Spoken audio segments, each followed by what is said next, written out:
There's a bit of a mad scientist nature to it because we're doing it far different than anybody else does. And, it's thrilling. It's exciting. It fuels a lot of what everybody else is thinking about and working upon. So the biggest achievement has been completing the product and seeing it work. Hello, this is Edgar Sierra. Welcome to Scalable Thinking show. And today we have Todd from TAHO. Todd is the CEO. Todd, welcome to the show. Thanks, Edgar. I'm really happy to be here. I'm really happy you accepted our invitation. Why don't you tell us what your company does and how it's helping its clients?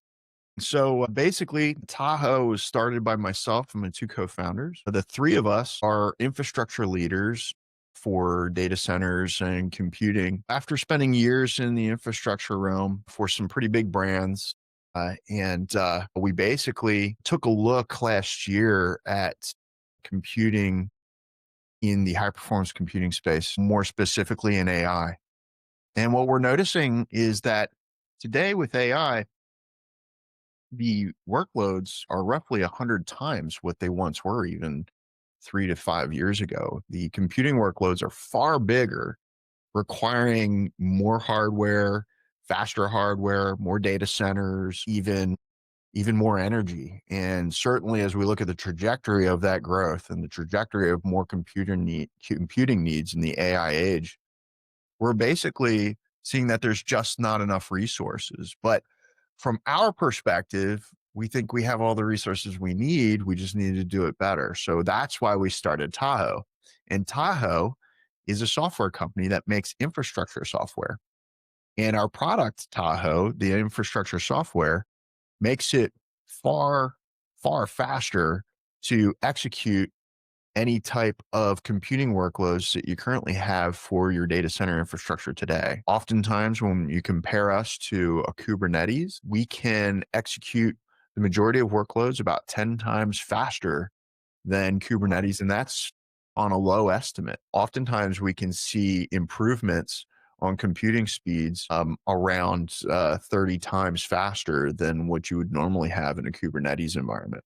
So we built a product that is far more efficient from a computing perspective in how we execute those computing workloads in existing infrastructures, enabling our customers to get far more done with their existing infrastructures and removing some of the pain that everybody's experiencing from a lack of resources, lack of hardware, lack of data centers, lack of money to fund the cloud computing resources that they need today. We're helping companies stretch that dollar much farther with regards to how much they're capable of computing. And that allows them to accelerate and experiment in the AI realm in ways that were not possible given the current constraints. So that's why we built our product. That's who we are. And, we're having a lot of fun doing it. We just finished our seed round. So we have a full tank of gas. We've got a real talented team of not just the three co-founders, but we also have a CMO. We've got a brand manager, and we also have another 5 developers.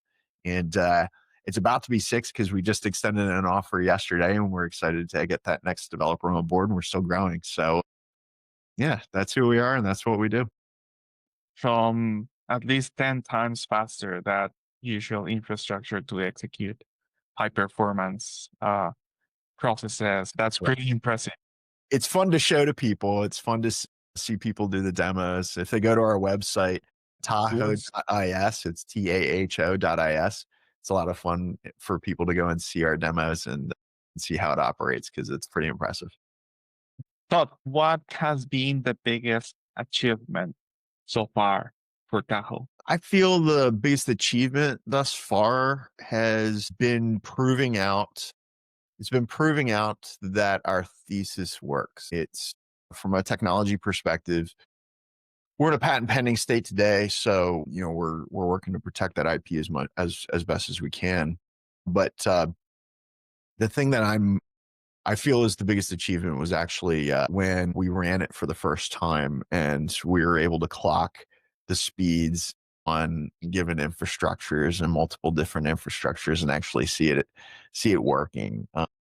Now there in a startup, and I think any company that it's multifaceted because you know many of your achievements are team oriented, but when you start talking about the biggest achievement, there's other pieces too.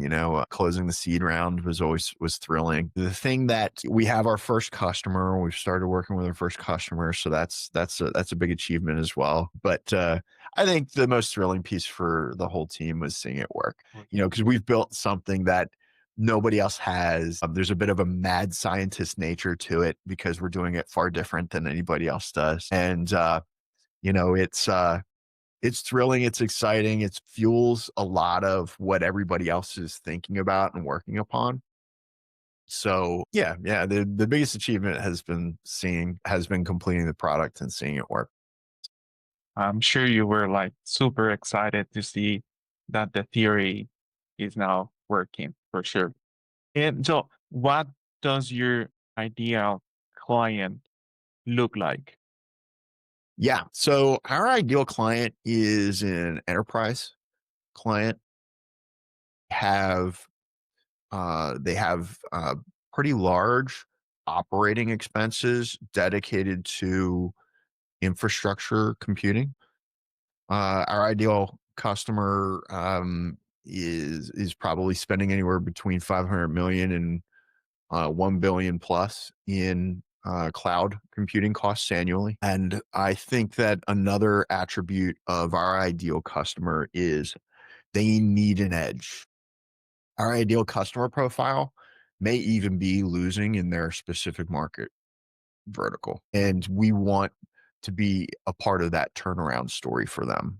And we feel as though when you can enable them to reduce their computing costs, help them to experiment in new ways with their product and bring new product to market, that gives them not only the ability to solve bottom line of their financials, but to be able to serve their top line and grow that top line performance in their financials. And so the ideal customer profile for us is someone that is looking for an edge to jump ahead of their competition in the market today. They've got a high computing spend, annual computing spend, and they're looking for a market edge so that they can get far more capability and product out to more customers.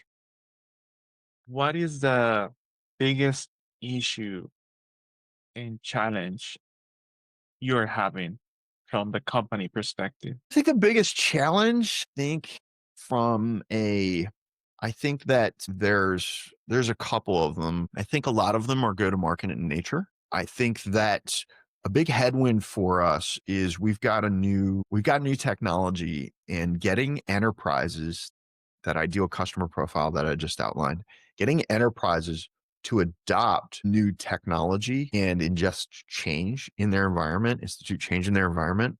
I think that there's a big headwind there where there's already people in their infrastructure environment that manage that infrastructure environment that are comfortable with the way things work today.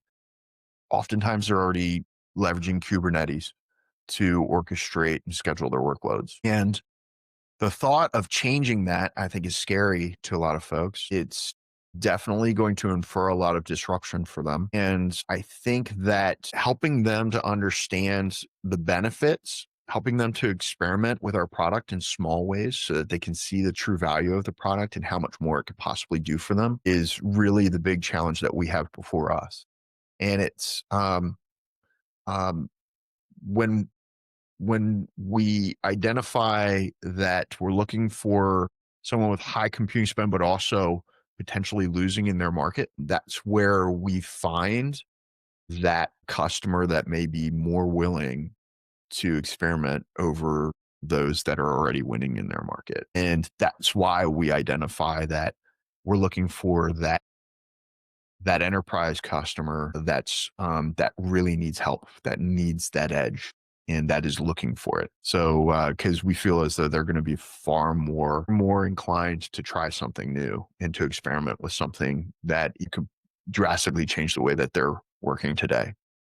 The good news is that the way we've positioned the product and the way that we've put it together is that we can point it at small things first. We can help them to experiment in small ways to see how it's going to work and to test it. And upon proving that testing, then trying to help them deploy at velocity. Enterprises are not known for moving fast, right? Yeah, The I know. sales cycle can be really long.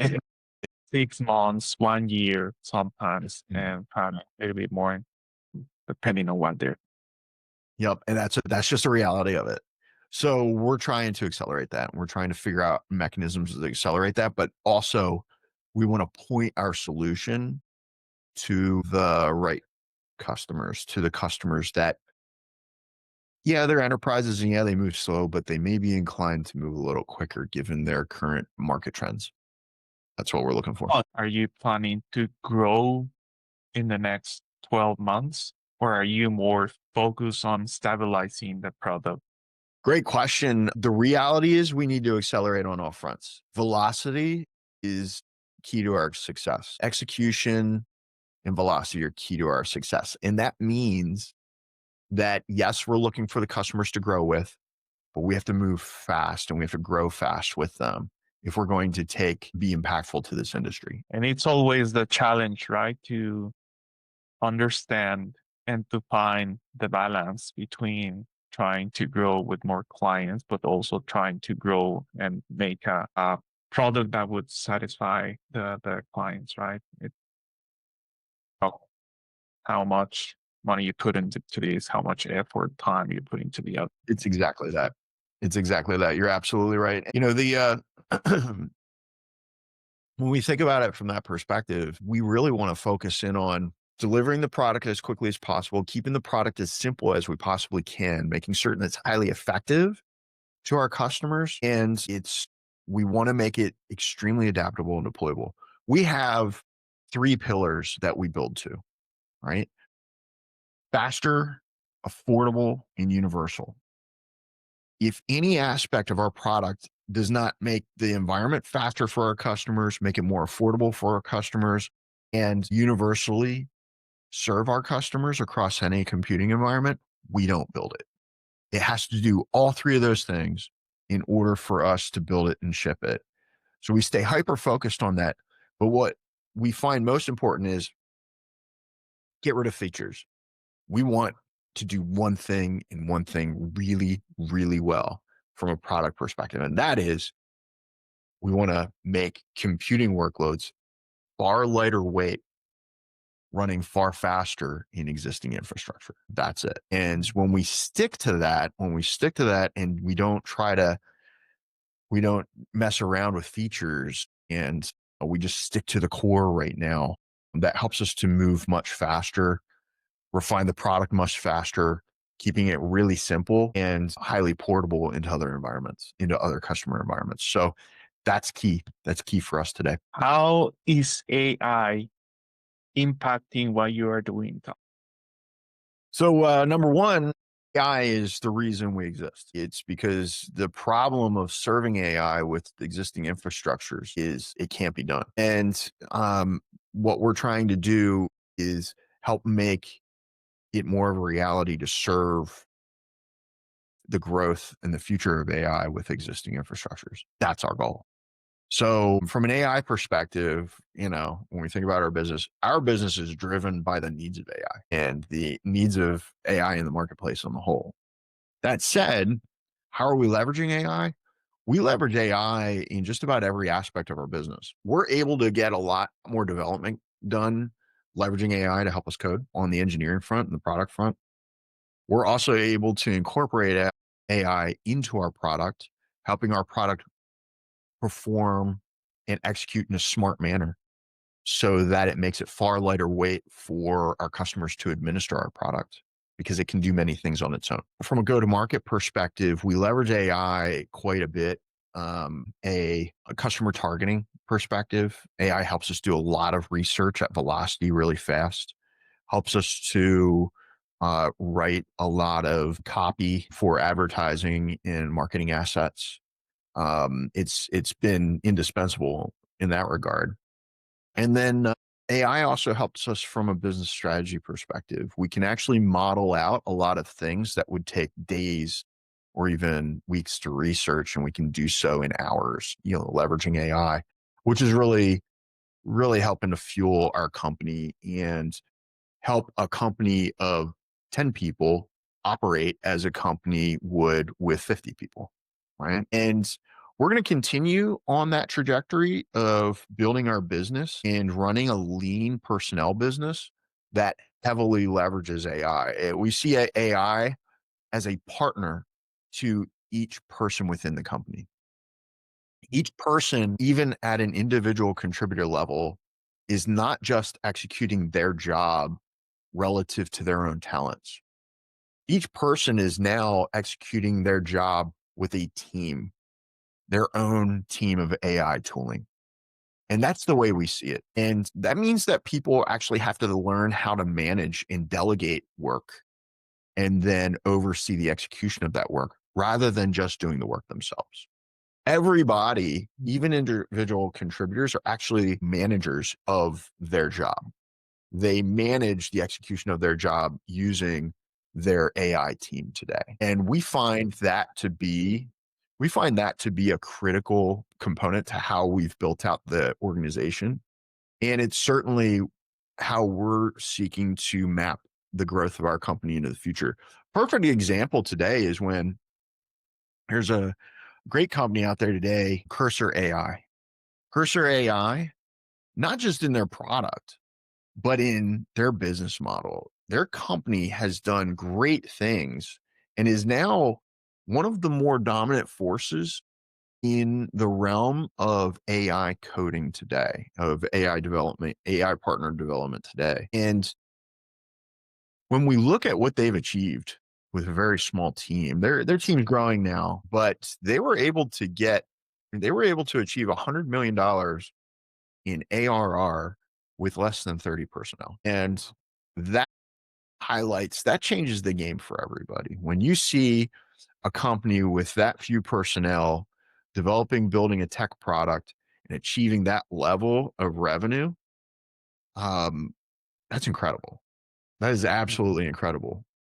And then, when you're thinking about the valuation on companies today, $100 million in ARR, on the low end, on a 10x multiple in when you're thinking about tech valuation multiples, it's a $1 billion company. Boom, with 30 less than 30 personnel. They've proven it can be done, and we're trying to practice and emulate that. And we certainly see AI being a critical component into how we execute business into the future. And it's really about having AI virtual personnel to help everybody execute their work. That's the way we do it. And AI is no longer the future, is the standard, right? It should be because there are still some companies that are still falling behind in adapting AI, but it should be the new standard. So how can people find you online? What are different ways they can find you online? The easiest way to find us is just to go to our website. It's taho.is. TAHO.is. There, people can actually see our product demos. We have a return on investment calculator there, so they can see what type of returns they could get using our product. And there's a great blog section there to learn more about what it is that we're doing and how we view the entire marketplace today. We have a careers page that's getting ready to launch. We are hiring, so we certainly want people to come apply. We're looking for talented developers. And we've got the LinkedIn footprint. We're on X, we're on Instagram, we've got a small YouTube page as well. So we're out there. But the easiest way to find us is just go into our website, taho.is, TAHO.is, and you can engage us directly there, and we'll be happy to help people out in any way that we can. And hey, we're always looking to put good stuff out there. Whether we're serving your company or whether you're just trying to learn more about our product, we love hearing from people. We love talking to people, and we're always open to it. In the not too distant future, we're going to be posting our product online via our website so that people can experiment with it and fostering some community engagement with other developers there as well. So, if somebody's seeing this a month from now, there's a good chance that that'll be up and running on our website as well. Yeah, definitely. We would like to learn more about what you're doing and what you're doing to help your clients. Would love to do that. That sounds fantastic, Edgar. Todd, any last statement, anything that you would like to share with the audience before we close the podcast? Yeah, I'd say that with the advent of AI and all the challenges that everybody's seeing, we welcome other people to come join the competition with us. We welcome other people to enter this marketplace and experiment in new ways. So we're looking for, don't just lean into the hypothesis that everybody needs more hardware. That's not the case. And we're proving it right now. And from an environmental impact, we don't need to build more energy resources. We don't need to mine more rare earth minerals. We don't need to consume more water for cooling, and we don't need to build more data centers. We can get more out of what we have today, and we just need to be smarter about how we do that. So we certainly invite everybody to really start thinking about that, and we want people to start inventing more in this realm. Don't just throw hardware at the problem. Thank you, Todd. Bye.